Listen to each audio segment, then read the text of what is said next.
ಕಡಲೆಕಾಯಿ ಬೀಜ ಸಾಂಬಾರು ಈ ರೀತಿ ಒಮ್ಮೆ ಮಾಡಿ ನೋಡಿ, ತುಂಬ ಟೇಸ್ಟಿಯಾಗಿರುತ್ತೆ.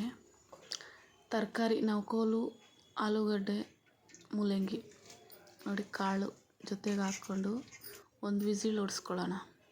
ಸ್ವಲ್ಪ ಉಪ್ಪು ಹಾಕ್ಕೊಂಡು ಒಂದು ವಿಸಿಲ್ ಹೊಡ್ಸ್ಕೊಳ್ಳೋಣ. ರುಬ್ಕೊಳ್ಳೋಕ್ಕೆ ತೆಂಗಿನಕಾಯಿ, ಖಾರದ ಪುಡಿ, ಟೊಮೊಟೊ, ಹುಣಸೆಹಣ್ಣು, ಸ್ವಲ್ಪ ಕೊತ್ತಂಬರಿ ಸೊಪ್ಪು ನೋಡಿ ಒಂದು ವಿಸಿಲ್ ಹೊಡ್ಸ್ಕೊಂಡಿದ್ದೀನಿ. ಖಾರ ರುಬ್ಕೊಂಬಂದು ಹಾಕ್ಕೊತಾ ಇದ್ದೀನಿ.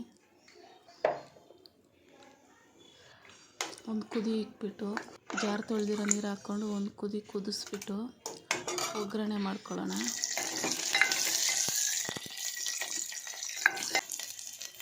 ಒಗ್ಗರಣೆ ಆಯಿತು ನೋಡಿ, ಸಾಂಬಾರು ಹಾಕ್ಕೊತಾ ಇದ್ದೀನಿ.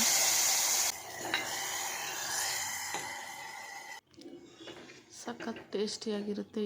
ಈ ರೀತಿ ಒಮ್ಮೆ ಮಾಡಿ ನೋಡಿ. ಥ್ಯಾಂಕ್ ಯು ಎಲ್ರಿಗೂ.